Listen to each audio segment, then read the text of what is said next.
Hello, everyone, and welcome back to Cringe. I'm your host, Emma Gemma, and guys, we're in LA. Oh my God, you guys. Cringe has made it to LA. Oh my God. I just want to thank everyone who has made this podcast what it is and how successful it is. Everyone is tuning in.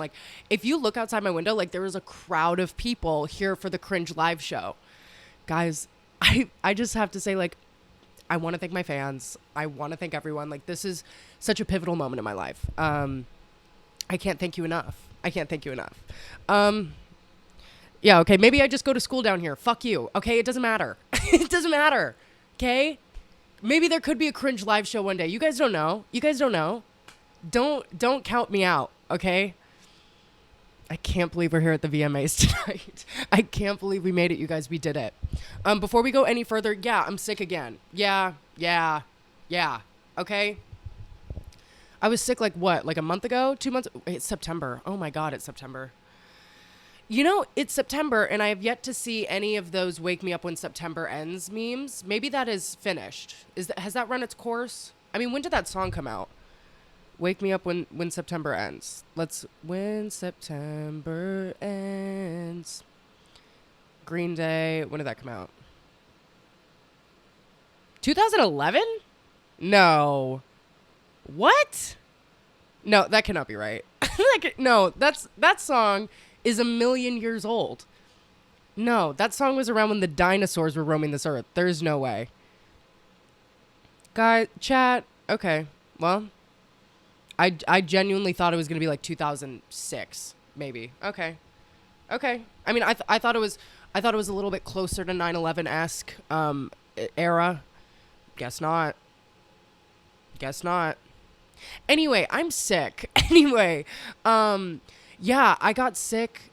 What was it? The third episode of Cringe, I was sick and I sounded like this. This is even worse. This happens to me all the time. I think I said in that episode I get sick all the time. I get strep throat at least twice a year on a good year. I've yet to get it since being back down in LA.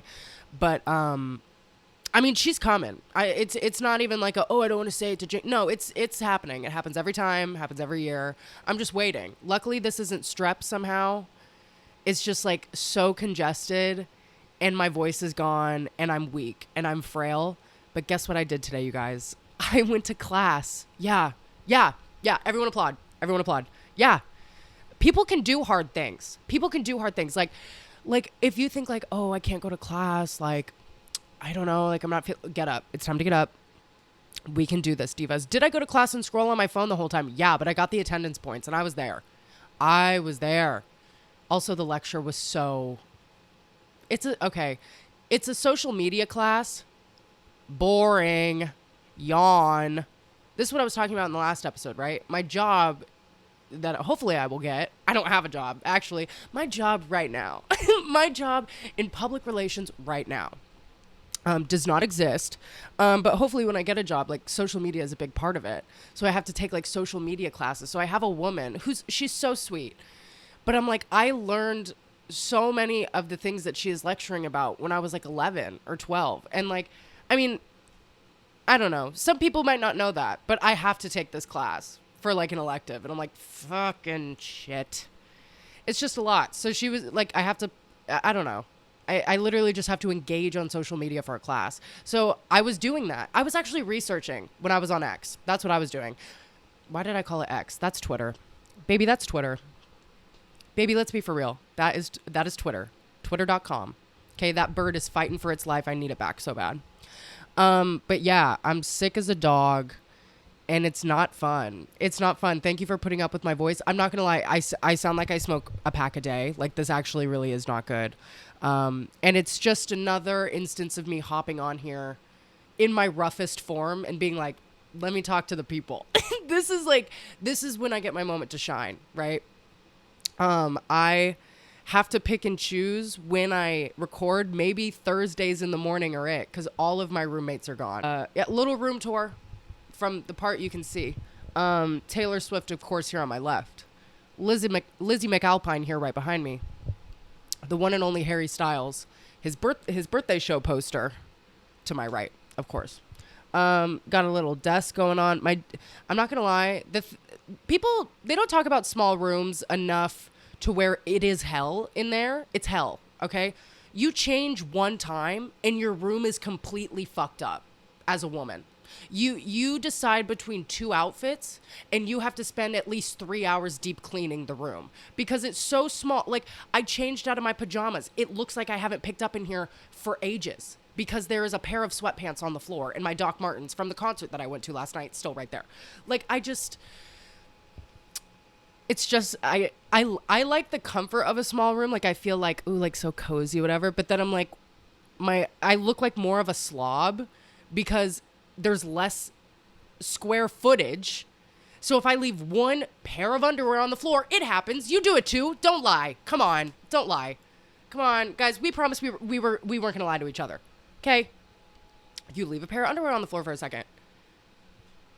Okay, what's that about? I leave it on the floor and now it looks like I've literally never picked up this room once in my life. It's so bad. It's so bad. But I did clean this part for you guys. So you're welcome. Do not turn that camera around. Do not turn around. Stay right there. Okay? I'm fucking serious. It's not looking good. It's not looking good. Okay? But I love my room. This is my little, safe haven. Honestly, it's very nice to have some alone time while at school. I mean, we talked about before I was in a sorority. I literally lived in a apartment that was double the size of this, and this is not big. Okay. This is a fucking closet. Okay. And I lived in a studio apartment with a man at one point. I was doing that. What was going on there? What was going on there? Why did I do that? It was so bad. Chat. Guys, I'm not gonna lie. Like, lately, I've been, like, dissecting that part of my life. Dog, I think I'm traumatized. I think I'm, like, we're laughing, we're joking, we're giggling. I'll never be the same woman again. I'm like, wow, this is a moment. This is a moment. Do you guys ever have that moment where you realize things will never be the same again? I think I've just kind of come to process this time in my life. I think I've just been processing my time in LA for school. It's been a whirlwind. Lucy, my best friend, said something that is so real, that every year of her college experience has been different. And there's a time in our lives where, like, life will be more stagnant, but right now it's change year after year after year after year. And I'm just kind of looking at, like, what has changed? What am I going through? What is different? Anyway, I just think that, I don't know, college is such a really cool and experimental time. And, like, you get to live all these different lives. And the hilarious thing about my college experience is I went into it pretty much acting like a housewife. Like, I went into it being like, I have to take care of my family. I have to take care of my cat. I have to take care of this guy that I live with. And you guys are just going to school. You guys would never understand the housewife struggle. It's funny. It's kind of like I did the reverse. Because then, you know, we aren't together anymore. And then I went and I had my party era or not party. I mean, I guess. I don't know. I'm not a big partier. I'm not a big drinker. I just had my, like, freedom and, you know, making friends era. And now I'm in my, like, on my grind. And kind of stepping into my own era, which has been really great. Like, I've been toying with the idea of the fact that when you become more yourself, less people will like you at the time when you're going through that transition of this is actually who I am, you know? I feel like I've become more of a firm person and more of someone that I'm like, hey, that's what I said. And I mean it.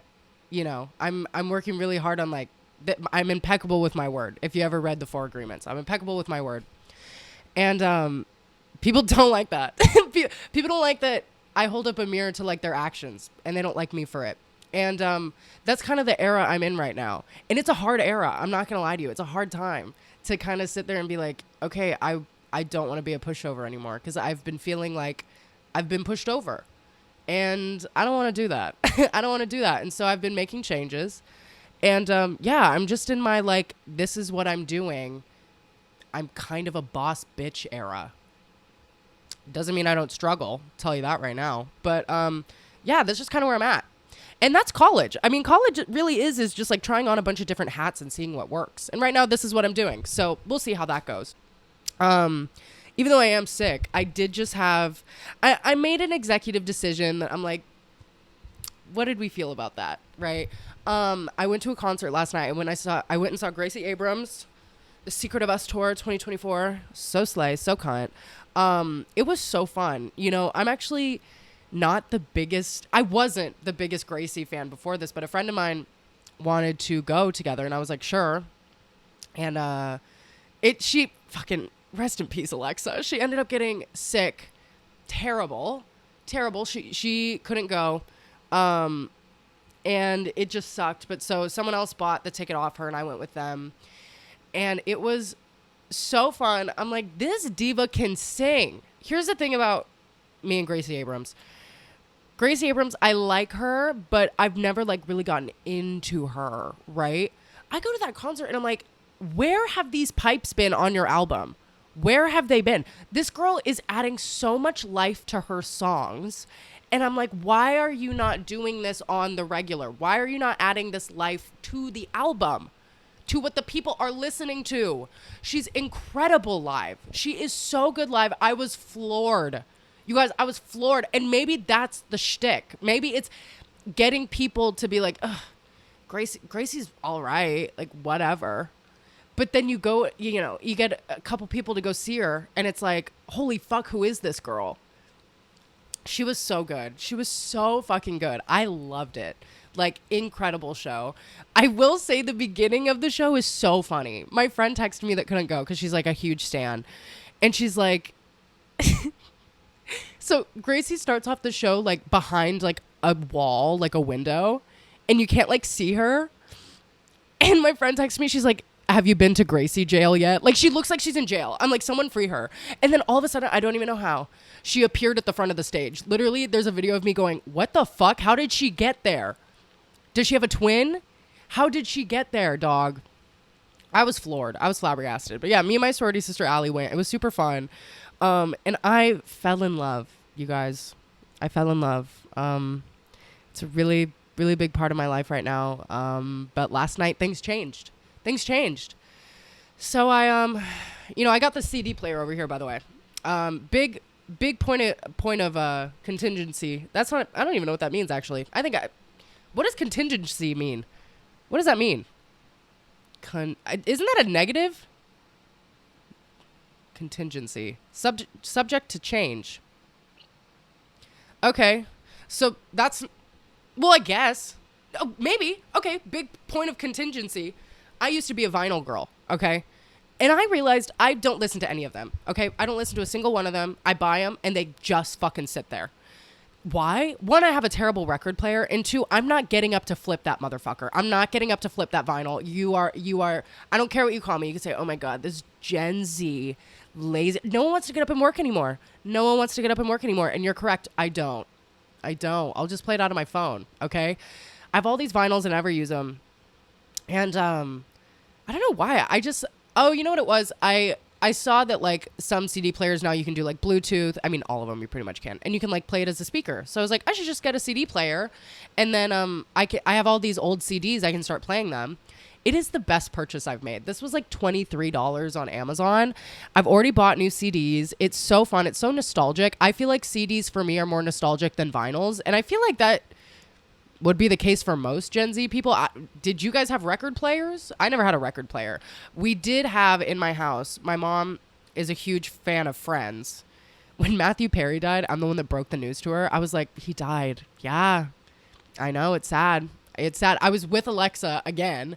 And I was like, I have to call my mom. I need to speak to this diva. Yeah. So she is a huge Friends fan. And the apothecary table from that, why was I going to say Barnes & Noble episode? Not Barnes & Noble. What episode is that? Anyway, is it an apothecary table? It's this big ass table that one of the friends has, and my mom loved the show so much she bought it. Was it from Anthropology? Maybe that's what I mean. An anthropology table? Isn't an apothecary table like where people make potions? I think I made that up. Anyway, moving on. Doesn't matter. Doesn't matter.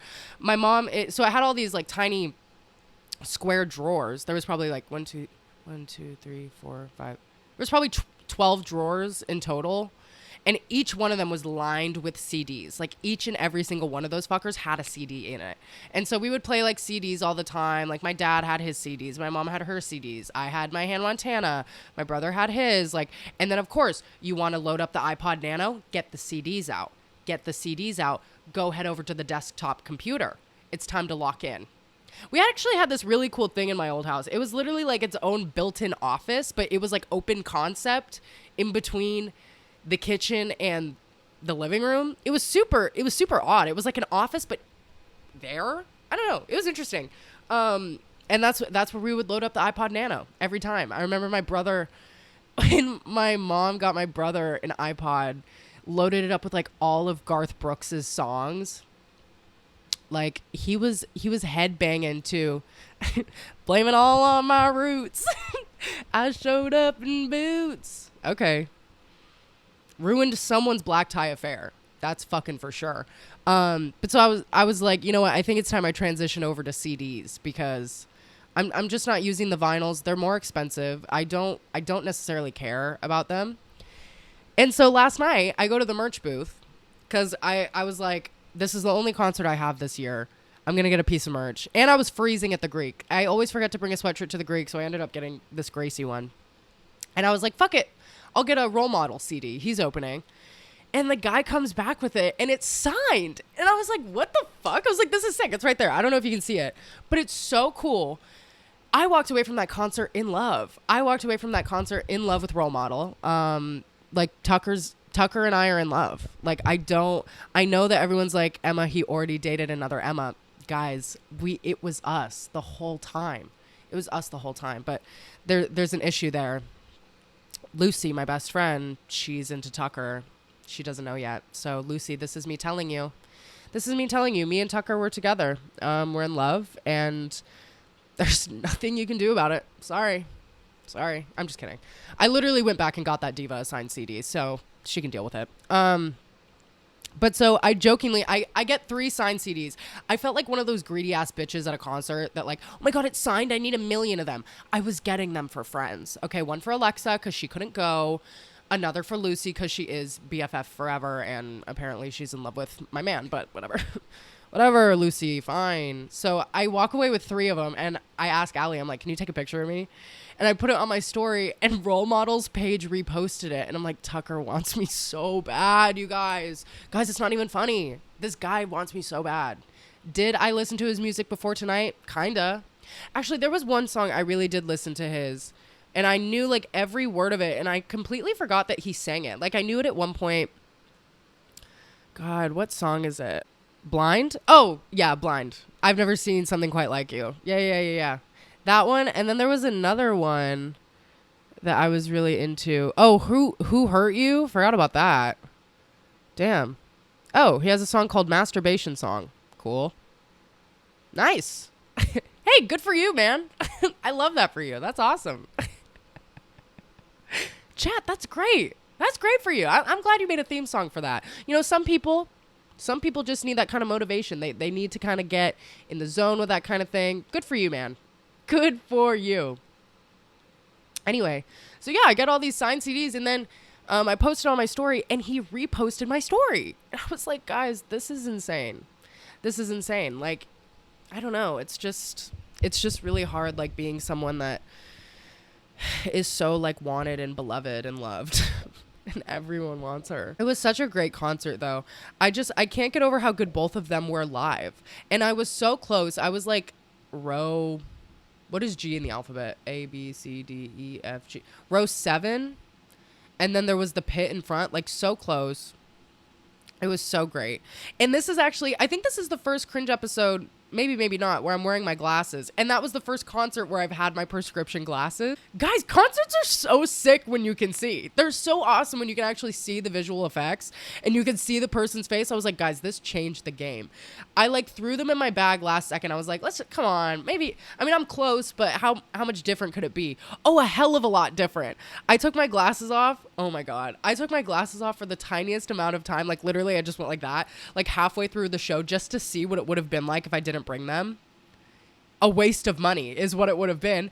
I can't believe I was wasting all my money on these concerts and I couldn't see shit. I couldn't see shit. Like I even remember at Love on Tour, I couldn't fucking see and I was in the pit. And I remember thinking, damn, I really need to get glasses. I really need to get glasses. And it's been like, what, 2 years and I finally did it? So worth it. No wonder I walked away just in love with Role Model. I could see his face. I could finally see his face. I think he's short, though. Role Model, what's your height? What's your height, King? Let's research. 5'9"? Okay, so we're the same height. We're the same height, but he's already been with another Emma, so it's just not going to work. He also got nominated for Sexiest Man Alive, and he wore a shirt that said nominated for Sexiest Man Alive, which was really silly, goofy. Yeah, what a goofy guy. That's awesome, Tucker. I love that his name is Tucker. It's so funny to me. Tucker. Also, he loves to shake ass. I'm obsessed.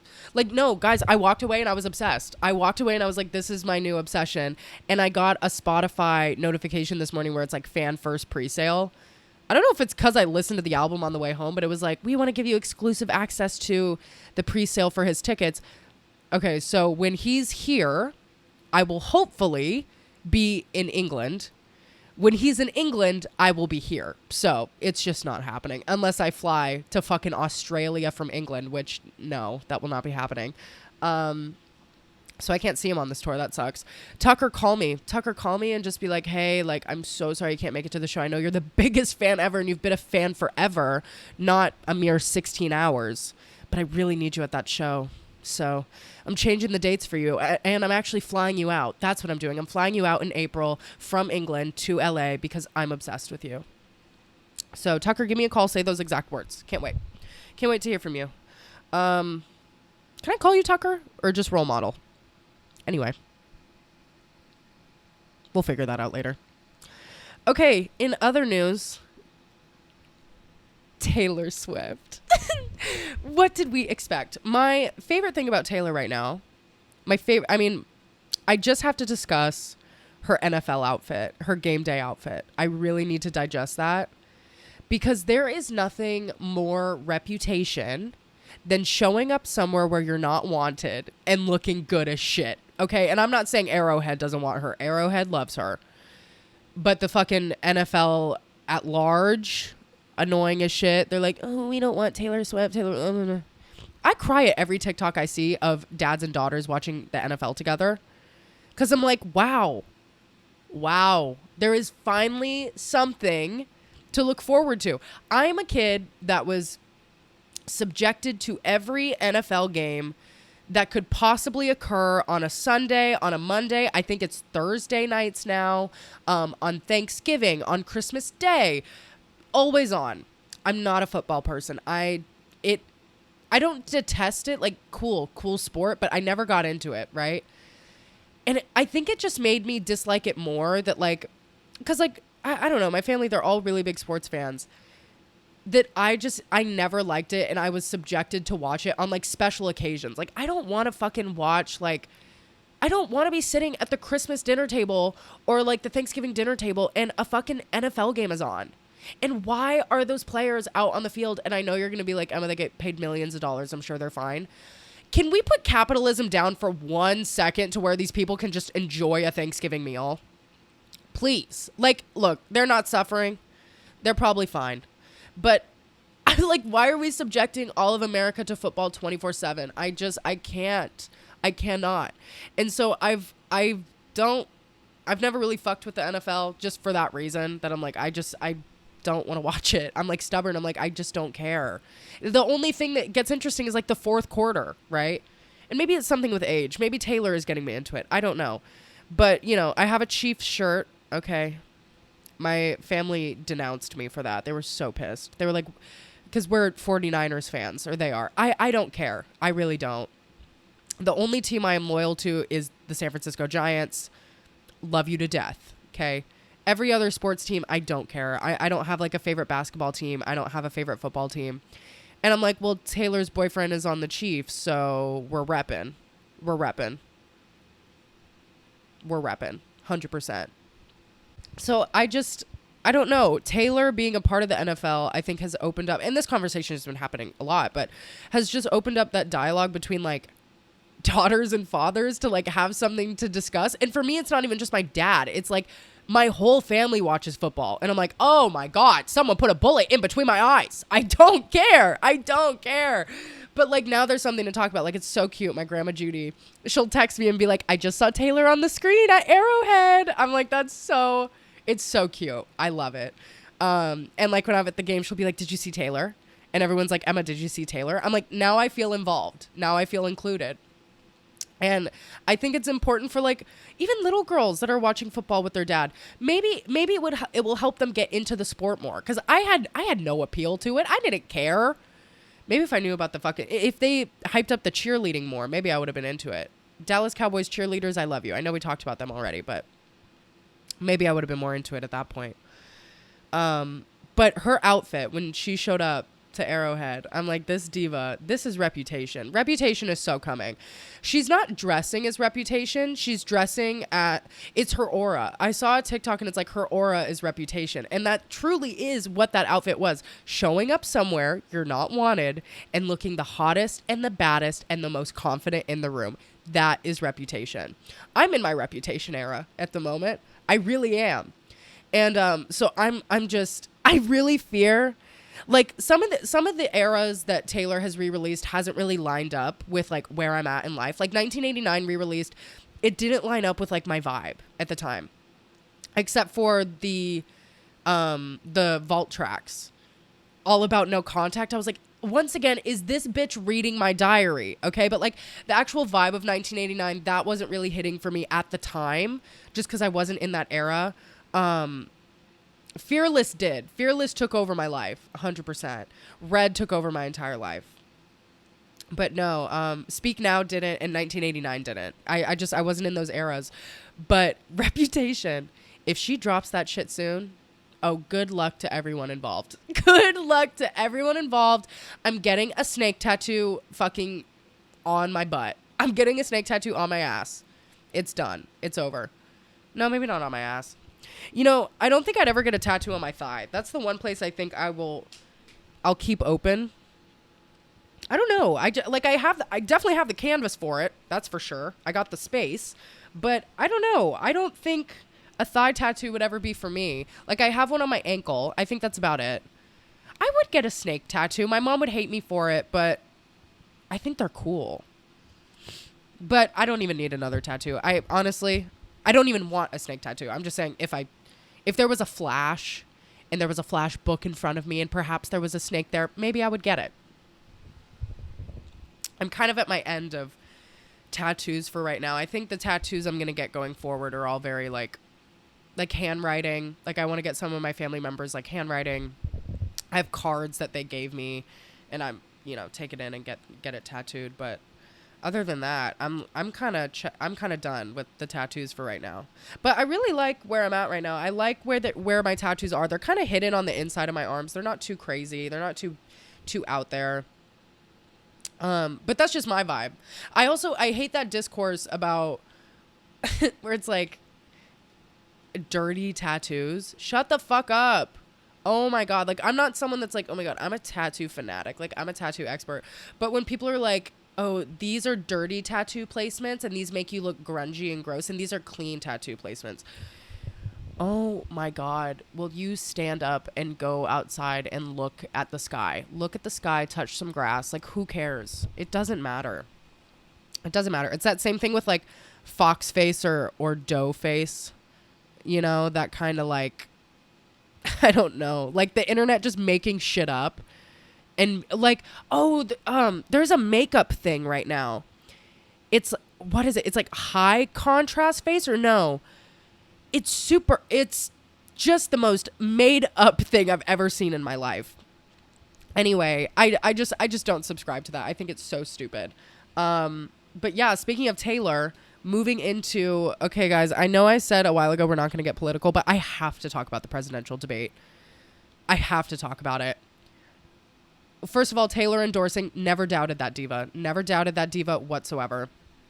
My thing on politics is people were getting so mad at her for talking to, what's her name? I don't even know her name. Republican dating the quarterback of the Chiefs. I don't know her name. Getting so mad that Taylor was interacting with her because she is a Trump supporter. Look, I can tell when people are not from families where there are Trump supporters present. Look, if you don't know how to speak to someone else that has differing political views, you're a good fucking luck, Charlie. And what I will say is I think Trump supporters are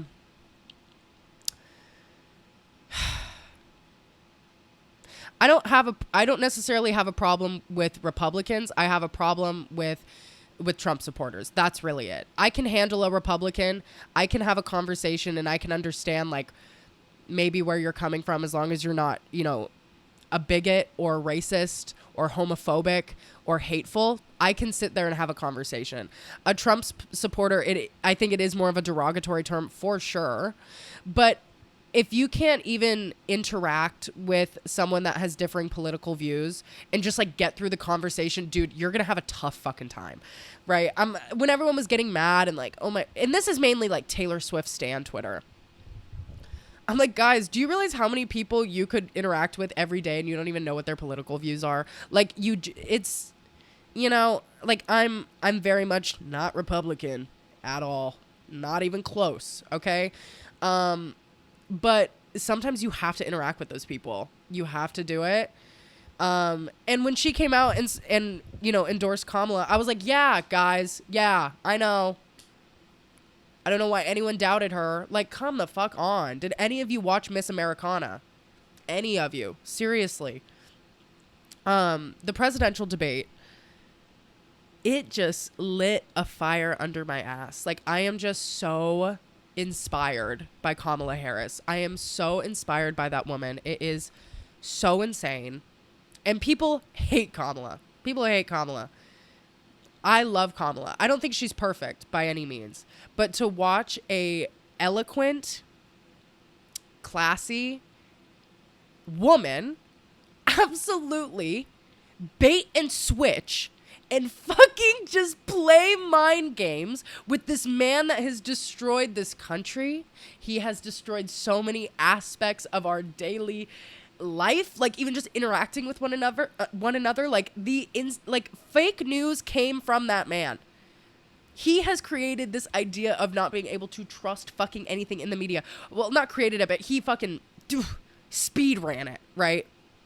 And to just watch such an eloquent woman get up there and say her piece and just like take him down and be so educated. It was such a sight to see. I am so passionate about Kamala Harris. I want to see her in the White House so badly as the first woman president. It's not even funny. Like, this is my official endorsement, you guys. Guys, I know this is as big as Taylor Swift endorsing Kamala. So I know the press is right outside. They're right outside. But no, she's just such an inspiring woman. And that debate was just so interesting to watch. I picked up on the bait and switch immediately. Immediately, I picked up on that bait and switch. I want to say it was when she mentioned the rallies that it clicked. And I was like, oh my God. Oh my God. And he's taking it, and he's literally taking the bait every single time. She would say, respond to the question at hand, and then she would hide something she would like sneak it in there about Trump or something that she knows he's going to attack. And then she completes her sentence. And then when he would get on there and say his piece, all he could think about, because he has fucking laser vision for only himself, he talks only about his rallies. In Springfield, they're eating cats and dogs, you guys. Ugh, guys, watch out for your cats and dogs over there, okay? It's just crazy. It's just crazy. It was amazing. Also, so funny that she chased him down to give him a handshake. He was so ready to not shake that woman's hand. And I'm like, you're such a pussy bitch. You're such a bitch. Like, this is the guy that we're really, that a lot of you are pining for. Come on, man. This guy is an awful man. Let's be for real. Let's be so for real. Anyway, yeah, go out and vote, you guys. Go out and vote for Kamala. I'm so serious. My official endorsement. Such inspiring stuff. I'm over the moon about her. Okay, guys, clocked in for our shift today. That was awesome. I'm so glad that you guys are here with me. It's amazing. I can't wait to make more episodes down here. I can't wait for Cringe to go abroad. It's going to be fabulous. Thank you guys so much for watching or listening. I hope you guys enjoyed. Make sure to follow us on all of our social medias at Cringe Podcast Official, and that is on Instagram, TikTok, and YouTube. And make sure to follow us on Spotify if you don't listen to us on Spotify. And if you only listen on Spotify, make sure to check out our YouTube. Yeah. Do it all. Okay, I hope you guys have a great rest of your week. I love you guys so much. Bye. Yay, we're back.